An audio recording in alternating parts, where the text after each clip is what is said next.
জাতীয় বিশ্ববিদ্যালয়ের অধীনস্থ বাংলা বিভাগের শিক্ষার্থী বন্ধুরা, আশা করি সকলে ভালো আছেন, সুস্থ আছেন। আজকের ক্লাসে আপনাদের স্বাগতম জানাচ্ছি।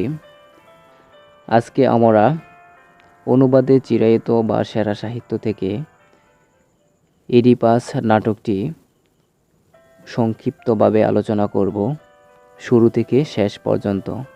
আশা করি সম্পূর্ণ ভিডিওটি দেখলে আপনাদের অনেকটুকু কাজে দেবে এবং অনেক কিছু জানতে পারবেন।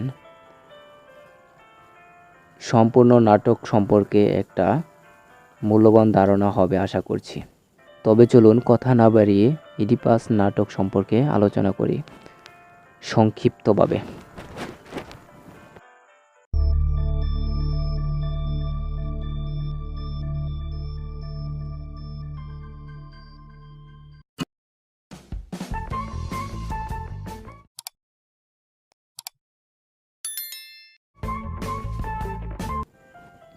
প্রথমে আমরা নাট্যকার সম্পর্কে জেনে নেব।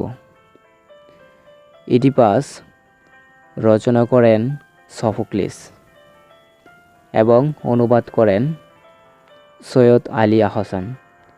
ইডিপাস সফোক্লিস রচিত এবং অনুদিত সৈয়দ আলী আহসান। নাট্যকার সম্পর্কে আরও কিছু তথ্য জেনে নেই। সফোক্লিস জন্মগ্রহণ করেন গ্রিসের অ্যাথেন্সে। সফোক্লিস 90 বছর বেঁচে ছিলেন। জন্ম 496 খ্রিস্টপূর্বে। ইডিপাস আনুমানিক 419 থেকে 420 খ্রিস্টপূর্ব রচনা হয়েছে। এবার আমরা নাটক সম্পর্কে কিছু গুরুত্বপূর্ণ তথ্য এবং চরিত্র সম্পর্কে জেনে নেই। ইডিপাস এই নাটকের নাম চরিত্র।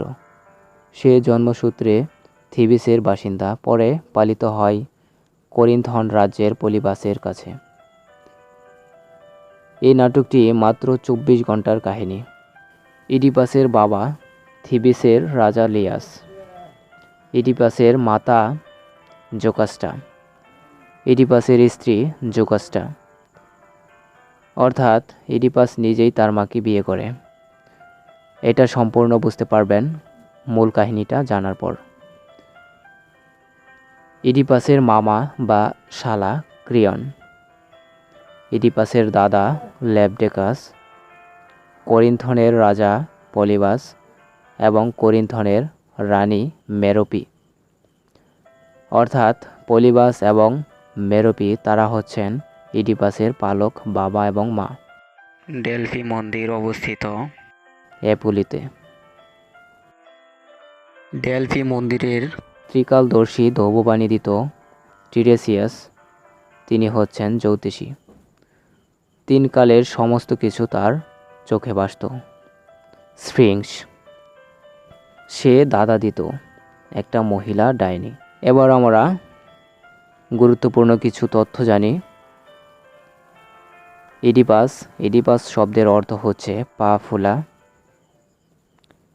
ইডিপাসের 2 পুত্র এবং 2 কন্যা, ইটিউক্লিস ও পলিনিসেস এবং অ্যান্টিগনে এবং ইজনেনি।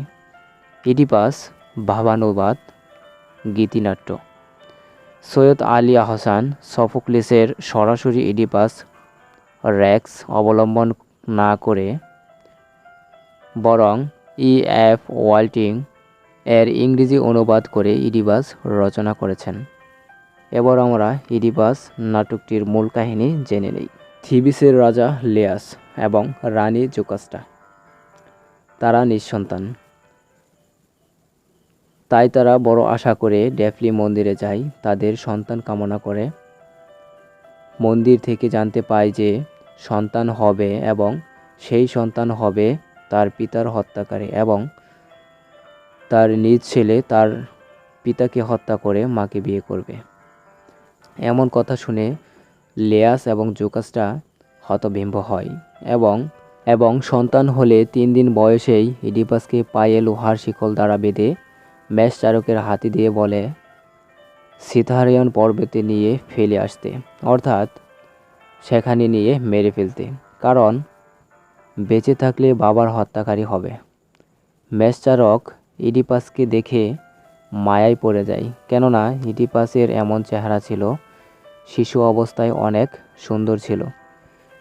মেষচারক না মেরে সে করিন্থন রাজার কাছে দিয়ে চলে আসে আর ভাবে সে সেখানে বড় হবে, সেখান থেকে আসার আর সুযোগ পাবে না।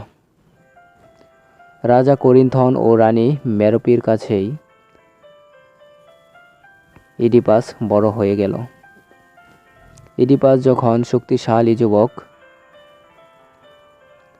ইডিপাসকে একজন বিদ্রূপ করে বলে, ইডিপাস হয়তো পলিবাসের সন্তান নয়, কারণ দেখতে পলিবাসের মতো নয়। সত্য এবং সন্দেহ যাচাই করার জন্য ডেফলি মন্দিরে যায়। মন্দিরে যাওয়ার পর জানতে পারে যে সে তার নিজ পিতাকে হত্যা করবে এবং মাকে বিয়ে করবে। একথা শোনার পর ইডিপাস ভাবে, যদি করিন্থন রাজ্যে যায় আর যদি তার পিতা পলিবাসকে হত্যা করে তাহলে কেমন হবে। তাই সে করিন্থন না যেয়ে থিবিসের দিকে যেতে থাকে।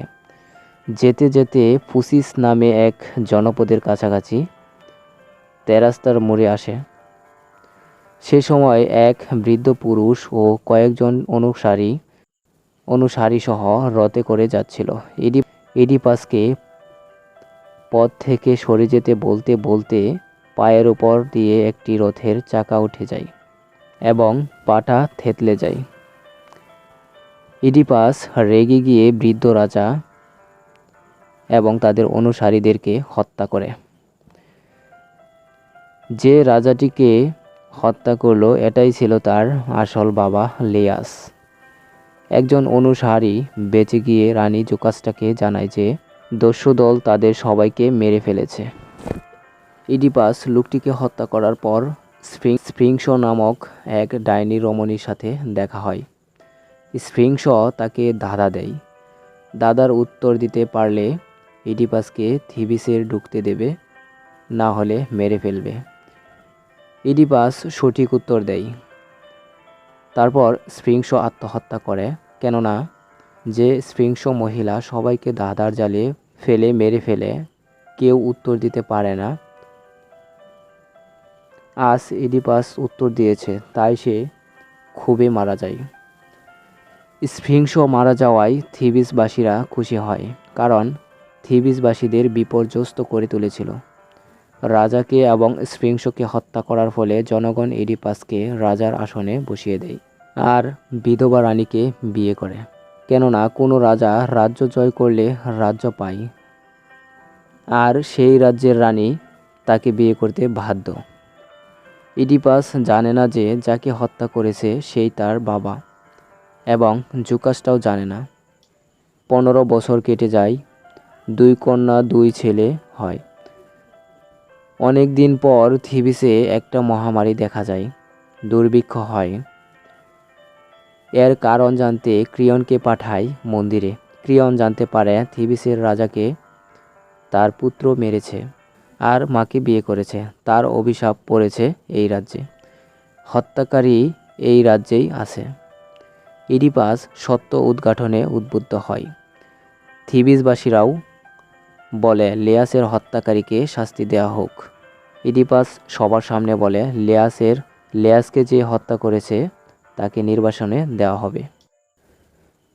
অতঃপর অন্ধ ত্রিকালদর্শী টিরেসিয়াস সব জানেন আর ইডিপাসের কথা চিন্তা করে কিছু বলতে চায়নি। এমনকি ক্রিয়নও যখন মুখ খুলল না, তখন ইডিপাস উভয়কেই বলে যে তোমরা দুজনই লেয়াসের হত্যার সাথে জড়িত। ওদিকে জুকাসটা বলে তারা হবে কিভাবে, লেয়াস তো ডাকাত কর্তৃক হত্যা হয়েছে। অবশেষে যখন টিরেসিয়াস বলে দেয় ইডিপাস লেয়াসের হত্যাকারী, ইডিপাস বুঝার আগেই জুকাসটা সব বুঝে ফেলে, কারণ জুকাসটা অতীতটা সব জানত। অতঃপর জুকাসটা ঘরে গিয়ে গলায় দড়ি দিয়ে আত্মহত্যা করে। ওদিকে পলিবাস ইডিপাসকে চিঠি দিয়ে জানায় যে পলিবাস অসুস্থ, তাই তার রাজ্যের সমস্ত ভার ইডিপাসকে দিয়ে দিল। এবং এটাও জানিয়ে দেয় যে ইডিপাস কুড়িয়ে পাওয়া সন্তান ছিল।